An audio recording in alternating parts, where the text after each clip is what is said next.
السلام عليكم ورحمة الله وبركاته. أهلا بكم في محل الشيخ العطارين، قناة العشاب الصغير.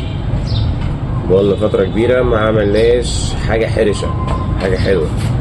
النهاردة نعمل بهارات المحشي بتكات جديدة تعمل ريحة حلوة مع نقطتين بساط يخلوا ريحة المحشي في حتة تانية. نقول المكونات على السريع وبعد كده نعمل التكات في نهاية الفيديو. تعالوا بقى معايا نعمل المكونات بتاعتها. ركزوا بقى معايا، حضر ورقة وقلم واكتب المقادير بالظبط. بس في نقطة حابب أقولها، يعني لازم نلاحظها أو نخلي بالنا منها، كثافة المكونات بتاعة البهارات. يعني الكمون بيختلف عن الكزبرة، بيختلف عن الفلفل، فلما باجي أعمل مثلا معلقة بقول معلقة كبيرة أو كده، بتختلف من حاجة لحاجة. تعالوا بقى نعمل المكونات بالجرام برضو والمعلقة زي ما احنا متعودين، ونرجع لكم تاني نقول ايه التريكات اللي احنا ممكن نعملها في المحشي يبقى ليها ريحة مختلفة. أول حاجة روزماري، كركم، كاري، البابريكا الاسباني زي ما احنا متعودين، هي تقريبا افضل نوع موجود حاليا في السوق لجودتها وريحتها. حبهان، كزبره حصى،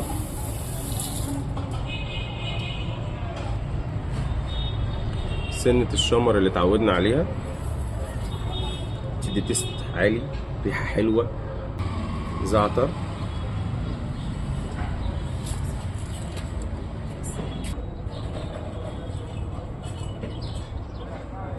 القرفة الكسر، كمون بلدي، ورق بقدونس، ودي احد التركات اللي احنا هنتكلم عليها بس مش دلوقتي، واحنا بنعمل الخلطه. سنه الكباب الصيني اهي، ما بنحتاجش منها كتير برضو علشان ما تسودش الخلطه بتاعه المحشي، لان المحشي بيحتاج الحاجات الاخضرات، البقدونس، الكرفس، النعناع، الزعتر، بيحتاج الحاجات اللي هي الحرشه اللي هي الخضره. ورق نعناع، الخلطه كبرت مننا بس معلش مطلوب مننا كتير. زنجبيل، ودي من الحاجات اللي بتدي طعم حلو قوي وحراره حلوه بالنسبه للمحشي. قرنين الشطه اللي من غيرهم المحشي ما يبقاش محشي. بصل شرايح،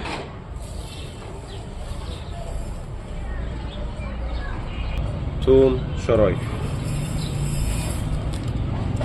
وبكده نكون خلصنا الخلطه بتاعت المحشي. باقي التركات البسيطه اللي فيها هنطحن، واحنا بنطحن هنقول احنا هنعمل ايه. بسم الله.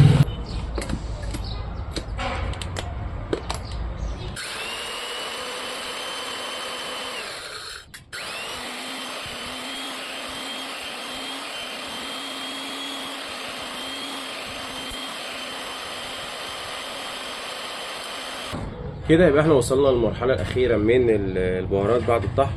ما شاء الله ريحتها جميله، بس ناقصها بقى التركات البسيطه اللي هي لما بنيجي ناخدها من عند العطار بنلاقيها مجرنشه وليها شكل ولون مختلف عن اللي هي اللون الساده اللي احنا بنشتغل بيه ده. احنا وزننا الوزنه دي لقيناها حوالي 2 كيلو ونص. 2 كيلو ونص في حوالي 50 جرام، يعني بنتكلم في حوالي 125 جرام ملح صيني اهو. ده هيتضاف عليه، ممكن يبقى بداله ملح عادي، وممكن يبقى بداله برضو الملح الليمون. بس الملح الصيني اذا كان في المقدار الطبيعي اللي هو المحدد له بيدي تيست حلو، وبيشتغل على مركز الحساسيه في الجسم، فبيدي مزازه وطعم حلو بالنسبه للنكهات. باجي بضيف برضو شويه بقدونس وكرفس ونعناع اخضر، شويه بصل قشور او شرايح، وشويه زعتر. كل ده لما بيتقلب على بعضه بيديني في الاخر بهارات المحشي. لو في حد محتاج اي خلطات تانية يقدر يكلمنا، متاح توصيل لاي مكان موجود في الجمهوريه، هنسيب رقم التليفون. موجود برضو مهارات ميكس لو حد محتاج منها اللي هي العبوات الصغيره بكافه الاصناف نقدر نوفرها. وبكده نبقى وصلنا لنهايه الحلقه. نشوفكم على خير في فيديو جديد من خلطات جديده للعشاب الصغير، والسلام عليكم ورحمه الله وبركاته.